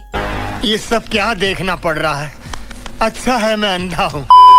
लेकिन जब भी उसको रियलाइज होता है वो कहने लग जाता है कि मुझे ऐसा बिल्कुल भी नहीं करना चाहिए था। और आगे रिमोरू विलेज के चीफ के पास जाकर उससे कहने लगता है कि तुम जल्दी से अब मेरे लिए एक पार्टी रखो, क्योंकि अब मैं ये ह्यूमन बॉडी के साथ खाना भी खा सकता हूँ। ये कहकर ही आगे वो हंटिंग वाले ग्रुप के पास जाकर उन लोगों से कहने लगता है याद रखना आज तुम लोग को ढेर सारा हंटिंग करना है। ऐसा इसलिए है क्योंकि आज मैं खुद खाना खाने वाला हूँ। उसका ये सब कुछ बातें सुनकर तो वहाँ पर सभी हंटिंग करने वाले बंदे काफी ज्यादा खुश हो गए थे। वो लोग कहते हैं कि आपको ज्यादा टेंशन लेने की जरूरत नहीं है, हम लोग काफी ज्यादा हंटिंग करेंगे। लेकिन तभी अचानक से उस जगह पर गौप्ता का रिमोरू से कहने लग जाता है जबकि आप खाना खा सकते हो तो आपको अपना बॉडी ट्रांसफॉर्म करके एक लड़की बन जाना चाहिए, इससे आप काफी ज्यादा सेक्सी लगोगी। उसका ये बात को सुनकर तो यहाँ पर रिमोरू को काफी ज्यादा गुस्सा आ गया था, जिस वजह से वो गौप्ता को एक लात मारता है। और आगे उन लोग के जाने से पहले रिमोरू रंगा से कहने लगता है कि मैं ये चाहता हूँ कि हंटिंग के टाइम पे तुम इन लोगों का ध्यान रखना। और आगे रिमोरू वही केव पर जाता है जहाँ पर वो पहली बार ड्रैगन किंग वेल्डोरा से मिला था। और वो केव के अंदर जाने के बाद तो यहाँ पर वो सभी चीजों को काफी ध्यान से देख रहा था, जहाँ पर वो ऐसे ही काफी सारे नए नए एबिलिटी को इस्तेमाल करने लग जाता है जो कि यहाँ पर उसको शिजू के बॉडी से मिला था। और आगे जब भी वो ब्लैक फ्लेम का इस्तेमाल करने की कोशिश करता है, अचानक से रंगा उसको बुलाते हुए कहने लग जाता है कि आप जल्दी से आइए, यहाँ पर एक इमरजेंसी है। उसका ये मैसेज को देखकर आगे रिमोरू जल्दी से भाग भाग कर उसके पास जाने लगता है। और आगे जब भी वो वहाँ पर पहुँचता है उसको पता चलता है कि यहाँ पर तो असल में उसके हंटिंग ग्रुप के ऊपर कुछ ऑगर ने हमला कर दिया था, जहाँ पर वो लोग एक एक करके उन सभी गॉब्लिन को हरा देते हैं। इसी वजह से आगे रिमोरू जल्दी से सभी के ऊपर पोषण फेंकते हुए कहने लग जाता है कि तुम लोग यहाँ से चले जाओ, मैं यहाँ पर सारा कुछ संभाल लूंगा। उन सभी लोगों के जाने के बाद आगे रिमोरू वो सभी होकर से कहने लगता है कि क्यों ना हम लोग लड़ने के अलावा एक दूसरे से बातें कर ले, और तुम इस तरीके से हमारे ऊपर अटैक कर रहे हो, शायद तुम लोगों को कोई गलत फहमी हुआ है। वो कहता है कि हमें कोई भी गलत फहमी नहीं हुआ है, तुमने मास्क पहन कर रखा है, इसका मतलब तुम ही मार्जिन हो, और तुमने ही तो असल में वो और को नाम देने के बाद उसको ऑर्डर दिया था कि वो हमारे विलेज को पूरी तरीके से तबाह कर दे। इसी वजह से कुछ हो जाए मैं तुमको बिल्कुल भी नहीं छोड़ने वाला। ये कहकर ही आगे वो ओगर सीधा जाकर रिमोरू के ऊपर अटैक कर देता है, लेकिन तभी वो नोटिस करता है कि वहाँ से तो रिमोरू गायब हो चुका है, जहाँ पर वो ये देखता है कि रिमोरू तो एक दूसरे ओगर के पास जाकर उसको एक पॉइजन से अटैक कर देता है, जिस वजह से उसका बॉडी वहाँ पर ही पैरालाइज हो जाता है। और आगे वो अपना ठेठ के वजह से वो दूसरे लड़की को भी पकड़ लेता है, और आगे वो अपना आर्मर वाला हाथ का इस्तेमाल करता है। इस वजह से तो दूसरी साइड वो ओगर का स्वॉर्ड ही टूट गया था। उसको इतना ज्यादा पावरफुल देखकर वहाँ पर एक ओगर कहने लग जाता है कि इसके पास तो यहाँ पर सभी के सभी मॉन्स्टर का पावर है, इसी वजह से हम दोनों को एक साथ उसके साथ लड़ना पड़ेगा। और आगे जब भी वो लोग रिमोरू के ऊपर अटैक करते हैं वो लोग काफी इजीली से रिमोरू का एक हाथ को काट देता है। ये करने के बाद तो यहाँ पर उन लोग को ऐसा लग रहा था कि अब की बार वो लोग जीत जाएंगे। रिमोरू का ऐसा हालत को देखकर तो यहाँ पर रंगा काफी ज्यादा टेंशन में आ गया था। उसको इतना टेंशन में देखकर रिमोरू कहने लग जाता है कि तुम ज्यादा टेंशन मत करो, मैं अपने आप को हील कर सकता हूँ। जो कहकर आगे वो जल्दी से अपना कटा हुआ हाथ को ऑटोमेटिकली जोड़ देता है। उसको ऐसा करते हुए देखकर आगे वो ओगर भी उसके ऊपर फायर मैजिक से अटैक कर देता है। लेकिन यहाँ पर हमारा रिमोरू भी थोड़ी ना कम था, जहाँ पर वो कहने लग जाता है अगर तुम लोग इतना ज्यादा सीरियस हो तो मुझे भी सीरियस होना पड़ेगा। ये कहकर आगे जब भी वो अपना मास्क को हटाता है उसके अंदर से तो यहाँ पर काफी पावरफुल ऑरा निकल रहा था, और आगे वो अपने ब्लैक फ्लेम की वजह से उसके ऊपर अटैक करने वाला होता है, लेकिन वो ऐसा बिल्कुल ही नहीं करता। जहाँ पर वो ये अटैक उन लोगों को दिखाने लग जाता है। उसका इतना खतरनाक पावर को देखकर वहाँ पर एक ओगर कहने लग जाती है कि अगर ये इतना ही ज्यादा पावरफुल है तो शुरुआत में ये हमें मार सकता था, लेकिन आखिरकार इसने और को क्यों भेजा हमारे विलेज के ऊपर अटैक करने के लिए। इसी वजह से शायद मुझे ऐसा लगता है कि यहाँ पर कोई ना कोई मिसअंडरस्टैंडिंग हुआ है। और आगे रिमुरो अपने पहाड़ के मदद से एक बड़ा सा पत्थर को तोड़ देता है। उसका इतना खतरनाक पहाड़ को देखकर तो यहाँ पर वो ओगर भी समझ गया था कि वो उसे जीत नहीं पाएगा, लेकिन इसके बावजूद भी वो कहने लग जाता है कि चाहे जो कुछ भी हो जाए मैं तुमको हरा कर ही रहूंगा। लेकिन तभी अचानक से उसके सामने वो पिंक बालों वाली ओगर आकर उसको रोक देती है, जहाँ पर वो उससे कहने लग जाती है अगर इसके पास इतना ज्यादा खतरनाक पहाड़ है तो आखिरकार इसने और को क्यों भेजा हमारे विलेज के ऊपर अटैक करने के लिए। इसी वजह से मुझे ऐसा लगता है कि हम लोगों ने कोई गलत बंदे के ऊपर अटैक किया है। उसका ये बात को सुनकर वो ओगर भी मान जाता है, जहाँ पर वो रिमुरो से कहने लग जाता है कि प्लीज हमें माफ कर दो। रिमुरो कहता है कि कोई बात नहीं, और वैसे भी आज हमारे घर पर एक पार्टी रखा हुआ है, इसी वजह से तुम लोग भी हमारे साथ चलो। उसका ये सब कुछ बातें सुनकर आगे वो लोग भी इसके लिए तैयार हो जाते हैं। फिर कुछ देर बाद का सीन दिखाया जाता है, जहाँ पर हम लोग ये देखते हैं कि सारे के सारे गॉब्लिन काफी ज्यादा टेंशन में लग रहे थे, और यहाँ पर तो वो लोग एक साथ रिमुरो को खाते हुए देख रहे थे, जहाँ पर वो लोग कहने लगते हैं कि क्या रिमुरो को खाने का टेस्ट मिलेगा या फिर नहीं, क्योंकि अब तक तो वो एक स्लाइम था, इसी वजह से उसको खाने का टेस्ट बिल्कुल भी नहीं मिलता था। लेकिन आगे जब भी रिमुरो अपना पहला बाइट को खाता है यहाँ पर तो उसको टेस्ट आने लग गया था, इसी वजह से आगे वो काफी ज्यादा खुश हो जाता है। दूसरे हम लोग ओगर को देखते हैं जो कि जाके विलेज के चीफ के साथ बैठे होते हैं, और यहाँ पर तो वो लोग ये बातें कर रहे थे कि आखिरकार उन लोगों के विलेज पर क्या हुआ था, जहाँ पर वो बंदा कहने लग जाता है असल में हमारे विलेज में काफी सारे ऑर्ग ने एक साथ अटैक किया था, जहाँ पर उन लोगों ने मिलकर हमारे सारे के सारे भाइयों और बहनों को मार दिया, और मुझे ये समझ नहीं आ रहा है कि आखिरकार वो लोगों ने ये काम को कैसे कर पाए, क्योंकि हम लोग ओगर्स तो ऑर्ग से काफी ज्यादा पावरफुल है, लेकिन इसके बावजूद भी आखिरकार वो लोगों ने हम लोग को कैसे हरा दिया। और मैंने उस टाइम पे ये भी देखा था कि वो अकेला नहीं था, उसके साथ एक मार्जिन भी था जो कि एक मास्क पहन के रखा था, और तभी इनने में उस पर रिमुरो आकर उससे कहने लग जाता है कि तुम लोगों के साथ जो कुछ भी हुआ है मैं तुम लोग का बदला लेना चाहता हूँ, लेकिन क्यों ना मैं तुम लोग को और एक नया ऑफर देता हूँ कि क्यों ना तुम लोग एक साथ मिलकर हमारे विलेज पर ही रह जाओ। अगर तुम हमारे विलेज पर रह गए तो हमारे विलेज का पावर और भी ज्यादा बढ़ जाएगा, और इसके साथ साथ मैं इसके बदले में तुम लोगों को काफी सारा खाना और एक घर भी दूंगा। वो कहता है कि ठीक है मुझे थोड़ा सा टाइम दीजिए, मैं सोचकर बाद में बताऊंगा। ये कहकर आगे वो अपने दूसरे दोस्त के पास जाकर उससे बातें करने लग जाता है कि काश मैं थोड़ा सा और पावरफुल होता जिससे कि मेरा विलेज बच जाता। फिर अगले दिन का सीन दिखाया जाता है, जहाँ पर वो रिमुरो के टेंट पर जाकर उससे कहने लगता है कि मैं तुम्हारा ऑफर को मानने के लिए बिल्कुल तैयार हूँ, लेकिन इसमें मेरा एक कंडीशन है, मैं ये ऑफर तब तक ही लूंगा जब तक हम लोग एक साथ मिलकर वो सभी और को हरा ना दे, और इस बीच में मैं आपके अंदर काम करने के लिए बिल्कुल तैयार हूँ। रिमुरो कहता है कि चलो ठीक है मैं इसके लिए तैयार हूँ, इसी वजह से तुम जल्दी से जाकर अपना सभी ओगर को बुलाकर यहाँ पर लेकर आओ। और आगे रिमुरो उन लोग से कहने लग जाता है कि मैं असल में आज तुम लोग को एक नया नाम देने वाला हूँ। ये सुनकर तो शुरुआत में वो लोग काफी ज्यादा खुश हो गए थे, लेकिन बाद में वो लोग उससे पूछने लगते हैं कि क्या आप सही में हम लोग को नाम देने वाले हो, क्योंकि अगर आप हम सभी को एक साथ नाम दोगे तो आप बेहोश हो जाओगे। वो कहता है कि तुमको इसका टेंशन लेने की बिल्कुल भी जरूरत नहीं है। ये कहकर आके वो जल्दी से उन लोग को नया नाम देते हुए वहाँ पर ही बेहोश हो जाता है। फिर अगले सीन में हम लोग ये देखते हैं कि सभी ओगर्स तो ट्रांसफॉर्म हो गए थे, जहाँ पर हमें पता चलता है कि यहाँ पर सबको तो अपना नया नया नाम मिल गया था। जहाँ पर पहली लड़की का नाम है सियोन जो कि रिमुरो से काफी ज्यादा चिपकी रहती है, तो शायद वो पिंक बालों वाली लड़की का नाम है सूरा, और हमारे रेड बालों वाले बंदे का नाम है बेनीमारू, और वो बुड्ढे का नाम असल में हाकुरो है, और दूसरे साइड वो ब्लू वालों वाले लड़के का नाम सोए है। उन लोगों को देखकर तो यहाँ पर रिमुरो को वो सभी काफी ज्यादा पावरफुल लग रहे थे, जहाँ पर रिमुरो उन लोग से पूछने लग जाता है कि आखिरकार तुम्हारा और एक दोस्त कहाँ पर गया। उसे तो यहाँ पर ऐसा लग रहा था कि वो सच में काफी ज्यादा पावरफुल और डरावना दिखता होगा, लेकिन वो बंदा तो असल में पूरा ह्यूमन की तरह लग रहा था। जहाँ पर हमें पता चलता है कि उसका नाम असल में कुरुबे है। तो इसे हम लोग करीब 2 लाख ऑर्क को देखते हैं, और यहाँ पर तो वो लोग एक साथ अपने आर्मी को लेकर चल रहे थे, जहाँ पर हमें पता चलता है कि वो लोग तो असल में एक दूसरे जगह के ऊपर अटैक करने के लिए जा रहे थे। और दूसरा हम लोग लेजर्ड मैन के आर्मी को देखते हैं, जहाँ पर वो लोग कहने लगते हैं कि हमने हमारे पावर के मदद से डिटेक्ट किया है कि इस जगह पर टोटल 2 लाख ऑर्क आ रहे हैं हम लोगों के ऊपर अटैक करने के लिए। इसी वजह से आप ही बताइए चीफ कि आखिरकार हम लोग को अब क्या करना चाहिए। चीफ कहते हैं कि इतने सारे ऑर्क को जरूर कोई ना कोई कंट्रोल कर रहा है, अगर ऐसा बात है तो वो और कोई नहीं बल्कि ऑर्क लॉर्ड होने वाला है, और अगर वो यहाँ पर आ चुका है तो हम लोग बिल्कुल भी जीत नहीं पाएंगे। इसी वजह से हम लोग को कुछ ना कुछ करना पड़ेगा। ये कहकर आके वो जल्दी से हमने बेटे को बुलाता है जिसका नाम गावेरू था, जहाँ पर हमें पता चलता है कि इसके बेटे को पहले किसी ने नाम दिया है, इसी वजह से वो इवॉल्व हो चुका है। और तभी विलेज के चीफ उससे कहने लगता है कि तुम जल्दी से जाकर आसपास के सभी विलेज के ऑर्क को यहाँ पर बुला कर लाओ, इसकी वजह से हम लोग काफी इजीली से ऑर्क की पूरी सेना को हरा सकते हैं। गावेरू कहता है कि ठीक है मैं इस चीज को करने के लिए बिल्कुल तैयार हूँ। तभी हम लोग दूसरा हाकुरो को देखते हैं, और यहाँ पर तो वो सबको शॉर्ट ट्रेनिंग दे रहा था। और दूसरा हम लोग बेनीमारू को देखते हैं जो कि रिमुरो को बता रहा होता है कि मुझे ऐसा लगता है कि वो बंदे ने वो और को एक नाम दिया था, इसी वजह से वो इवॉल्व हो गया और वो तो एक और ग्लॉड बन चुका था, इसी वजह से वो इतने सारे और को एक साथ कंट्रोल कर पा रहा है। रीमूड पूछता है कि क्या तुमको वो बंदे के बारे में पता है? वो बताता है असल में वो बंदे का नाम ग्रीलैंड है और इससे पहले वो मेरे पास आकर मुझे भी नाम देने का ट्राई किया था, लेकिन मैंने उसका ऑफर को रिजेक्ट कर दिया। उसका ये सा कुछ बातें सुनकर तो यहाँ पर रीमूड को भी समझ आ गया था कि वो बंदा असल में वही बंदा है जो कि हमारे विलेज के चीफ के बेटे को भी नाम दिया था। और तभी अचानक से उस जगह पर सोया आकर रीमूड को बताने लग जाता है कि मैंने सामने काफी सारे ऑर्क को देखा जो कि लिजर्ड मैन के विलेज के एरिया में जा रहे हैं उन लोग के ऊपर अटैक करने के लिए। इसी वजह से बताइए कि आखिरकार अब हमें क्या करना चाहिए। रीमूड कहता है कि अभी हमारे ऊपर बिल्कुल भी अटैक नहीं हो रहा है, इसी वजह से अभी हमें बिल्कुल भी एक्शन लेने की जरूरत नहीं है। और दूसरा हम लोग गाविरो को देखते हैं जो कि अपने आर्मी को लेकर गॉब्लिन से मिलने के लिए जा रहा था और यहाँ पर तो वो जाते हुए काफी ज्यादा एक्साइटेड भी लग रहा था क्योंकि थोड़ी देर पहले ही उसके दोस्तों ने उससे ये कहा था कि अगला विलेज का चीफ तो आप ही बनने वाले हो क्योंकि आप काफी ज्यादा पावरफुल हो। फिर कुछ दिनों बाद का सीन दिखाया जाता है और यहाँ पर तो वो लोग काफी सारे नए नए घर भी बना लिए थे। और तभी हम लोग उस जगह पर सूरा को देखते हैं जो कि कहने लग जाती है कि अभी हम लोग को सिल्क भी मिल चुका है, इसी वजह से हम लोग सिल्क का कपड़े को बना सकते हैं। और दूसरा हम लोग सियोन को देखते हैं और यहाँ पर तो वो रिमोडो का सेक्रेटरी बन चुकी थी। ये जानने के बाद तो यहाँ पर सूरा काफी ज्यादा गुस्से में आ गई थी। ऐसा इसलिए है क्योंकि वो दोनों यहाँ पर रिमोडो को काफी ज्यादा पसंद करते हैं। बाई बा लौंडा हो तो ऐसी जिसको की सभी लड़कियां भी पसंद करे। और आगे सियोन रिमोडो को खाने वाले एरिया पे लेकर जाती है जहाँ पर वो उससे कहने लगती है कि मैंने असल में आपके लिए काफी अच्छा एक खाना को बनाया है। उसका ये बात को सुनकर तो यहाँ पर रिमोडो काफी ज्यादा खुश हो गया था, जहाँ पर वो ये देखता है कि आसपास तो यहाँ पर बाकी सभी लोग भी थे। और यहाँ पर सियोन का ये बात को सुनकर तो सोया काफी ज्यादा परेशान हो गया था, जहाँ पर वो जल्दी से बहाना बनाते हुए यहाँ से भाग जाता है कि मुझे असल में कुछ काम है। और तभी हाकुरो अपना इनविजिबिलिटी मैजिक का इस्तेमाल करके वहाँ पर ही गायब हो जाता है। और तभी हम लोग बेनीमारू को देखते हैं जो कि कहने लग जाता है कि मेरा पेट काफी ज्यादा खराब है, इसी वजह से मैं बिल्कुल भी नहीं खा सकता। उन लोग का ये सारा कुछ बिहेव को देखकर तो यहाँ पर रिमोडो को काफी ज्यादा अजीब लग रहा था। और तभी अचानक से उस जगह पर सोडा उसके लिए खाना बनाकर लेकर आती है और ये खाना तो यहाँ पर कुछ ज्यादा ही अजीब लग रहा था। इसी वजह से आप लोग कमेंट पे जरूर बताना अगर आपको अपने गर्लफ्रेंड से ऐसा खाना खाने को मिले क्या आप खाना पसंद करोगे या फिर नहीं। और जब भी रिमोडो ये खाना को उठाता है उसको समझ नहीं आ रहा था कि उसको ये चीज खाना चाहिए या फिर नहीं। और जब भी उस जगह पर गोप्ता आता है रिमोडो जल्दी से वो खाना गोप्ता को खिला देता है। ये खाना को खाने के बाद तो यहाँ पर गोप्ता का हालत काफी ज्यादा खराब हो गया था, जो देखकर आगे रिमोडो सियोन से कहने लगता है कि अगली बार जब भी तुम मेरे लिए खाना बनाओ तो वो खाना सबसे पहले बेनुमारू को टेस्ट करवाना। ये कहकर आगे वो उसको एक जीप दिखाता है। उसका ये सब कुछ बातें सुनकर तो दूसरा बेनीमारू काफी ज्यादा परेशान हो गया था। और दूसरा हम लोग गावीमारू को देखते हैं जो कि काफी सारे गोब्लिन को दोस्त बना लिया था, जहाँ पर हमें पता चलता है कि वो तो असल में उन लोगों के साथ एक अलायंस बना लिया था। और आगे गावीमारू को पता चलता है कि उन लोग का अगला विलेज और कोई नहीं रिमोडो का विलेज था, जहाँ पर वो लोग बातचीत करने लगते हैं कि हम लोगों ने ये सुना है कि वो विलेज में गोब्लिन ने डायरुल्फ को टेम किया है और इसी के साथ साथ वो विलेज में कुछ ओगर भी रहता है। उसका ये सब कुछ बातें सुनकर तो यहाँ पर गावीमारू काफी ज्यादा एक्साइटेड हो गया था। और आगे जब भी गावीमारू उन लोगों के विलेज पे जाता है रिमोडो भी जल्दी से ही जा पर आ जाता है उन लोगों से बातें करने के लिए। और तभी अचानक से गावीमारू का एंट्री काफी खतरनाक तरीके से होता है, जहाँ पर वो आने के साथ ही साथ उन लोगों से कहने लग जाता है अरे तुम सभी कमजोर गोब्लिन, मेरा नाम असल में मिस्टर गावेरू है और मैं तुम लोग को एक अच्छा ऑफर देता हूँ कि तुम मेरे अंदर काम करो, जहाँ पर तुम वो सभी और को हराने में हमारा मदद करोगे। और वैसे भी ये ऑफर तुम्हारे लिए काफी ज्यादा अच्छा है क्योंकि तुम लोग काफी ज्यादा कमजोर हो। लेकिन आगे जब भी वो सामने ध्यान से देखता है उसको पता चलता है कि वो लोग तो असल में पहले ट्रांसफॉर्म हो गए हैं। इसका मतलब यह है कि वो लोग गावेरू से भी काफी ज्यादा पावरफुल हैं। इसी वजह से आगे वो सीधा जाकर अपने दोस्तों से बातें करने लग जाता है कि इन लोगों को देखकर तो मुझे नहीं लगता कि ये लोग कमजोर हैं। लेकिन आगे जब भी वो अपने सामने एक स्लाइम को देखता है यहाँ पर तो वो उसका काफी ज्यादा मजाक उड़ा रहा था, जहाँ पर वो कहने लग जाता है कि आखिरकार तुम इसको अपना मास्टर कैसे बना सकते हो, ये तो काफी ज्यादा कमजोर है, इसको तो मैं एक उंगली के मदद से काफी इजीली से हरा दूंगा। उसका ये सब कुछ बातें सुनकर तो यहाँ पर बेनीमारू के साथ साथ रंगा भी काफी ज्यादा गुस्से में आ गया था। लेकिन आगे जब भी वो दोनों गावीरू को पीटने के लिए जा ही रहे होते इतने में उस जगह पर गोप्ता आ जाता है, जहाँ पर रंगा उससे कहने लग जाता है कि मैं ये चाहता हूँ कि तुम इससे लड़ाई करो। गोप्ता को देख कर तो यहाँ पर गावीरू को ऐसा लग रहा था कि वो काफी ज्यादा कमजोर है। इसी वजह से आगे रिमोडो उसको मोटिवेट करते हुए कहने लग जाता है अगर तुम मुझसे जीत लोगे तो मैं तुमको एक नया वेपन बना कर दूंगा, लेकिन अगर तुम मुझसे हार गए तो तुम सियोन का खाना करीब 1 हफ्ते तक खाओगे। उसका ये सब कुछ बातें सुनकर तो यहाँ पर वो काफी ज्यादा गुस्से में आ गया था, जहाँ पर वो काफी स्पीड के साथ गावीरू को एक लात मारता है जिस वजह से वो वहाँ पर ही बेहोश हो जाता है। उसका इतना पावर को देखकर तो यहाँ पर रिमोडो काफी ज्यादा शॉक्ड हो गया था, जहाँ पर वो कहने लग जाता है कि मुझे लगा नहीं था कि गोप्ता गावीरू से जीत जाएगा। और आगे रिमोडो जाकर गावीरू के सभी साथियों से कहने लगता है अगर तुम लोग को मदद की जरूरत चाहिए तो हम तुम्हारे मदद करने के लिए बिल्कुल तैयार हैं, लेकिन कुछ ही हो जाए हम तुम्हारे अंडर बिल्कुल भी काम नहीं करने वाले। और बाद में सोए रिमोरू को बताने लग जाता है कि मैंने आज देखा कि उस जगह पर करीब 2 लाख ऑर्ग हैं, जहाँ पर वो लोग कुछ ही दिनों के अंदर लीजर मैन के ऊपर अटैक करने वाले हैं। इसी वजह से हम लोगों को कुछ न कुछ करना तो होगा, क्योंकि इसके बाद वो लोग हमारे ऊपर भी अटैक कर सकते हैं। उसका ये सा कुछ बातें सुनकर तो यहाँ पर रिमोरू को समझ नहीं आ रहा था कि आखिरकार वो लोग एकजुट कैसे हो पाए, जिस पर आगे बेनीमारू उसको बताने लग जाता है कि शायद उसके पास और ग्लॉड होगा और वो असल में एक ऐसा टाइप का मॉन्स्टर है जो कि हजारों सालों में बस एक ही बार आता है और उसका मेन एबिलिटी ये होता है कि वो सभी ऑर्ग को एक साथ कंट्रोल कर सकता है और इसी के साथ साथ वो सभी ऑर्ग को मोटिवेट भी कर सकता है। इसी वजह से हमें कुछ न कुछ करना पड़ेगा। लेकिन तभी इतने में उस जगह पर एक स्पिरिट आ जाती है, जहाँ पर वो आकर रिमोरू से कहने लग जाती है कि मुझे असल में तुम्हारा मदद चाहिए ये ऑर्ग लॉर्ड को हराने के लिए। यहाँ पर एक स्पिरिट को देखकर आगे बेनीमारू उससे पूछने लग जाता है कि आखिरकार तुम हमारे पास ही क्यों आए, तुम तो दूसरे के पास भी जा सकते थे ना। वो बताती है कि नहीं, क्योंकि मुझे पहले से ही पता है कि इस जगह पर सबसे स्ट्रॉन्ग रिमोरू ही है, इसी वजह से ही मैं इसके पास आया हूँ इससे मदद लेने के लिए। रिमोरू कहता है चलो ठीक है मैं तुम्हारा मदद करूंगा, लेकिन मुझे थोड़ा सा टाइम दो। और तभी अचानक से सोए बताने लग जाता है जब मैं वो सभी ऑर्ग के ऊपर नजर रखा हुआ था मैंने ये देखा कि उस जगह पर एक भी डेड बॉडी नहीं था। शायद हो सकता है जो भी वहाँ पर मर जा रहे हैं वो सभी ऑर्ग उसका बॉडी को एब्जॉर्ब करके और भी ज्यादा पावरफुल हो रहे हैं। वो स्पीड कहते हैं, इसी वजह से ही उन लोगों को भूख नहीं लगता है, जहाँ पर उन लोगों को ऑर्ग लॉर्ड से एक नया स्किल मिला है, इसके वजह से वो लोग ये सारा कुछ कर पा रहे हैं। इसी वजह से वो लोग एक दूसरे को खा खा कर अपना पावर बढ़ा रहे हैं और शायद उन लोगों का गोल ये है कि सभी लोगों को खत्म कर उन लोगों को और भी ज्यादा पावरफुल बनना है। रिमोरू कहता है अगर ऐसा बात है तो ये काफी ज्यादा टेंशन वाली बात है। वो स्पीड कहती है इसी वजह से मुझे आपकी जरूरत है, क्योंकि अगर वो लोग ऐसे ही आगे बढ़ते रहे तो विलेज के साथ साथ पूरा जंगल ही तबाह हो जाएगा। उसका ये बात को सुनकर रिमोरू कुछ कहे इससे पहले सियोन कहने लग जाती है कि तुम जहाँ टेंशन मत लो रिमोरू, ये जरूर करेंगे। और आगे वो लोग एक दूसरे से डिस्कस करने लगते हैं कि आखिरकार वो उन लोगों को क्या करना चाहिए, जहाँ पर रिमोरू कहने लग जाता है कि मुझे लेजेंड मैन का जरूर पड़ेगा, लेकिन कुछ ही हो जाए मुझे कावेरू के साथ बातें बिल्कुल भी नहीं करना। सोया कहता है कि आपको ज्यादा टेंशन लेने की जरूरत नहीं है, मैं डायरेक्ट उनके विलेज पे जाकर उनके विलेज के चीफ के साथ बातें करता हूँ इस बारे में। वो कहता है कि ये काफी ज्यादा अच्छा आइडिया है, इससे भी काम बन जाएगा। और दूसरा हम लोग कावेरी को देखते हैं जो कि फाइनली हमने नींद से उठ गया था। उसको सही सलामत देख कर यहाँ पर उसके सभी साथी काफी ज्यादा खुश हो गए थे, जहाँ पर कावेरी बहाना बनाते हुए कहने लग जाता है कि क्या तुम लोगों ने वहाँ पर नोटिस किया वो स्लाइम उन लोगों का लीडर बिल्कुल भी नहीं था, उन लोगों का लीडर तो असल में वही गॉब्लिन गोप्ता था। उसका ये बात को सुनकर तो वहाँ पर सभी के सभी उसका बात को एग्री कर लिए थे और यहाँ पर वो लोग एक दूसरे से बातें कर ही रहे होते हैं, लेकिन तभी इनने में उस पर एक बंदा आ जाता है, जहाँ पर वो कहने लग जाता है कि मुझे असल में डैरल ने भेजा है, जिस बंदे ने तुमको तुम्हारा नाम दिया था, जहाँ पर उन्होंने तुम्हारे लिए एक मैसेज भेजा है कि ऑर्ग लॉर्ड को हराना बिल्कुल भी मामूली बात नहीं है, लेकिन तुम वो ऑर्ग लॉर्ड को तभी हरा सकते हो जब तुम अपने विलेज पे जाकर अपने फादर का थ्रोन को छीन लोगे। उसका ये सा कुछ बातें सुनकर आगे कावेरू भी इसके लिए मान जाता है। और दूसरे हम लोग ऑर्ग के आर्मी को देखते हैं जो कि लीजेंड मैन के विलेज की तरफ ही जा रहे थे उन लोग के ऊपर अटैक करने के लिए, लेकिन तभी इनने में वो विलेज में सोए आ जाता है जो कि उसका विलेज का चीफ के साथ बातें करने लग जाता है, जहाँ पर वो कहने लग जाता है कि कुछ ही दिनों में आप लोगों के ऊपर हमला होने वाला है और आपके ऊपर जो हमला करने वाला है वो और कोई नहीं बल्कि ऑर्ग लॉर्ड है। और वैसे भी आपको पता ही होगा कि ऑर्ग लॉर्ड कितना ही ज्यादा पावरफुल होते हैं, इसी वजह से उसको हराना बिल्कुल भी आसान नहीं होने वाला। और इसी वजह से मेरे मास्टर ने आपके लिए मैसेज भेजा है कि असल में आप उनके साथ एक अलायंस बना लो, जिसके वजह से आप काफी इजीली उन लोगों को हरा दोगे। विलेज का चीफ कहते हैं कि आखिरकार मैं तुम्हारे मास्टर को इतना पावरफुल कैसे मान लूं। सोया कहता है कि मैं असल में पहले एक नॉर्मल ओगर था, लेकिन जब मेरे मास्टर ने मुझे नया नाम दिया तब मैं इवॉल्व हो गया और इससे आपको भी समझ आ जाएगा कि मेरे मास्टर कितना ही ज्यादा पावरफुल है। वो कहता है कि चलो ठीक है मैं तुम्हारा बात को मान लूंगा, लेकिन तभी अचानक से एक लेजेंड मैन उसके ऊपर अटैक करने की कोशिश करता है, जो देखकर आगे सोए जल्दी से अपना ठेठ को इस्तेमाल करते हुए उसको पकड़ लेता है। उसका इतना पावर को देखकर तो यहाँ पर उसको भी समझ आ गया था कि वो काफी ज्यादा पावरफुल है, इसी वजह से आगे वो जल्दी से उन लोगों के साथ एक अलायंस बना लेता है, जहाँ पर वो कहने लग जाता है लेकिन मैं इससे पहले तुम्हारे लीडर के साथ एक बार मिलना चाहता हूँ। वो कहता है कि आज से 7 दिन बाद हमारे लीडर आकर आपसे मिलेंगे और हमारा लीडर ये लड़ाई में बस आपसे एक ही चीज चाहते हैं कि आप बिल्कुल भी फाइट नहीं लेंगे बल्कि आप डिफेंस करेंगे उन लोगों से बचने के लिए। और आगे सोया के जाने के बाद विलेज के चीफ उन सभी सोल्जर को मोटिवेट करने वाला एक स्पीच सुनाता है कि हम लोग को काफी ज्यादा मदद मिलने वाला है, इसी वजह से हम लोग काफी इजीली उन लोगों से जीत जाएंगे, लेकिन हम लोग को बिल्कुल भी अटैक नहीं करना है, जहाँ पर हम लोग को हमेशा डिफेंस करना है और ये सब कुछ हम लोग को बस 1 हफ्ते तक ही करना पड़ेगा। और बाद में जब इस जगह पर हमारे रीइंफोर्समेंट आएंगे तब हम लोग उन लोगों की मदद से ये बैटल को काफी इजीली जीत जाएंगे। और आगे जब भी 4 दिन के बाद यहाँ पर कुछ और हमला करने के लिए आते हैं। सभी लिजर्ड मैन मिलकर एक एक करके वो सभी ऑर्क को काफी इजीली हरा देते हैं। लेकिन तभी इतने में गाविरो अपने फादर के पास जाकर उनसे कहने लगता है कि आखिरकार फादर आप ये क्या करना चाहते हो, हम लोग तो काफी ज्यादा पावरफुल है ना, तो आखिरकार हम लोग अटैक क्यों नहीं कर रहे हैं, और वैसे भी आप काफी ज्यादा बूढ़े हो चुके हो, इसी वजह से आपको अपना सीट छोड़ देना चाहिए, इसी वजह से आज से मैं इस विलेज का नया चीफ हूँ। और तभी इनने में उस जगह पर उसको कुछ साथी आकर उसको बंदी बना लेते हैं, जो करने के बाद ही आगे गाविरो उससे कहने लगता है कि आज से हम लोग अटैक करने वाले हैं, इसी वजह से किसी को भी टेंशन लेने की बिल्कुल भी जरूरत नहीं है, और कुछ हो जाए हम लोग मिलकर वो सभी ऑर्क को हरा कर ही रहेंगे। उसको ऐसा करते हुए देखकर विलेज के चीफ कहने लगते हैं कि आखिरकार तुम ये सब कुछ क्या कर रहे हो गाविरो, आज से 3 दिन बाद हम लोग को रिइंफोर्समेंट मिल जाएगा, और इसी वजह से तब तक हम लोग को वो सभी ऑर्क से बचना पड़ेगा। लेकिन यहाँ पर गाविरो भी कहाँ ही मानने वाला था, वो अपना फादर का बात को साफ साफ मना कर देता है, जो करने के बाद ही आगे गाविरो जल्दी से अपने फादर का स्टाफ को उठा लेता है, और इस वजह से तो उसको वो स्टाफ से काफी ज्यादा पावर मिल रहा था, जो देखकर आगे वो अपने मन में कहने लग जाता है कि लगता है ये स्टाफ ने मुझे अगला विलेज का चीफ मान लिया है, और आगे वो सीधा जाकर थोड़ा बहुत ऑर्क को मार देता है, जो करकड़ी आगे वो अपने मन में कहने लग जाता है कि ये ऑर्क तो काफी ज्यादा कमजोर है, हम लोग काफी इजीली जीत जाएंगे। लेकिन तभी अचानक से वो ये देखता है कि उस जगह पर बाकी सभी ऑर्क आकर वो अपने मरे हुए साथियों को ही खाने लग जाता है, और इसी वजह से आगे वो सभी ऑर्क कुछ ही देर में काफी ज्यादा पावरफुल हो जाते हैं। ऐसा कुछ होते हुए देखकर तो यहाँ पर गाविरो काफी ज्यादा डर गया था, जहाँ पर उसको समझ नहीं आ रहा था कि आखिरकार अब उसको क्या करना चाहिए। और दूसरा हम लोग रिमोरू को देखते हैं, और यहाँ पर तो वो लोग तैयार हो रहे थे उन लोग का मदद करने के लिए जाने के लिए।